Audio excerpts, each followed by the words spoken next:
অনেক দিন আগে সুন্দরবনে এক গরিব চাষি ও তার স্ত্রী বসবাস করত। তারা এতটাই গরিব ছিল, তারা কোনোদিন খেতে পারত, আবার কোনোদিন জল খেয়ে কাটিয়ে দিত। আর এরকমই দিন তাদের প্রত্যেক দিন কাটতে থাকে। চাষি তার ধানের জমিতে কেমন চাষ হয়েছে সেটা চাষি দেখতে গেল। চাষি চাষের অবস্থা দেখতে গিয়ে দেখলো চাষ ভালো হয়নি। চাষির মনটা আরও খারাপ হয়ে গেল। আর চাষি বলে, ঈশ্বর, এবছর চাষের অবস্থা অতটাও ভালো নয়। একবেলা তো ভাত খেতাম, তো একবেলা না খেয়ে থাকতাম।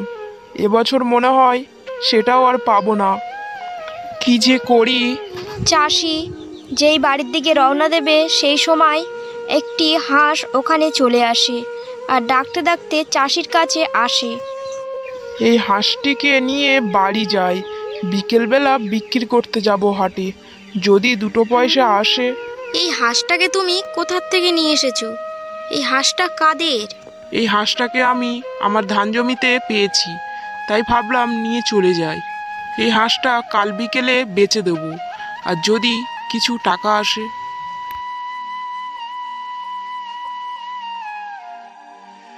পরের দিন সকালবেলা চাষি ও চাষির বউ হাঁসটির কাছে এসে দেখে আর অবাক হয়ে যায়।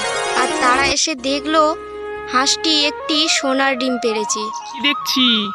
এ তো সোনার ডিম। গিন্নি, হাঁস আমাদের সোনার ডিম দিয়েছে, এবারে আমরা বড় লোক হয়ে যাব। হ্যাঁ গো, তাই তো দেখছি, হাঁস তো সোনার ডিম পেড়েছে। এইবারে মনে হয় ঈশ্বর আমাদের দিকে মুখ তুলে তাকিয়েছে গো। হাঁসটি প্রত্যেক দিন সকালে করে একটি করে সোনার ডিম দিতে থাকে। আর চাষি সেই ডিম বাজারে বিক্রি করে অনেক টাকা ইনকাম করতে থাকে। কয়েকদিনের মধ্যে তারা অনেক ধনী ব্যক্তি হয়ে যায়। আর একদিন চাষির মনে অনেক লোভ জন্মায়। গিন্নি, প্রতিদিন একটি একটি করে ডিম না পাওয়ার থেকে চলো আমরা গিয়ে হাঁসটির পেট কেটে সব ডিম বার করে নিই। আর হাঁসের পেট থেকে যা সোনার ডিম বেরোবে আর আমরা বিক্রি করে দেবো, আর অনেক টাকা চলে আসবে, আর সেই টাকা নিয়ে আমরা অনেক বড় লোক হয়ে যাব। এরকমইটা বলে চাষি ও চাষির বউ সেই হাঁসটির কাছে চলে গেল। আর চাষি গিয়ে হাঁসটির পেট কেটে ফেলে। আর তারপর চাষি ও চাষির বউ অনেক কান্না করতে থাকলো। আর পেট কেটে দেখলো তার মধ্যে কোনো সোনার ডিম নেই। তখন চাষি কান্না করতে করতে বলে, হায় ঈশ্বর, এটা আমি কি করলাম? অতি লোভ করে আমি সব হারালাম। বন্ধুরা, তাহলে আমরা এই গল্পটা থেকে কি শিখলাম? যে কোনো কিছুতে অতি লোভ করা ভালো না। তোমার কাছে যতটুকুই আছে সেইটুকু নিয়ে সন্তুষ্ট থাকো। অতি লোভ করলে সব কিছুই হারাতে হবে।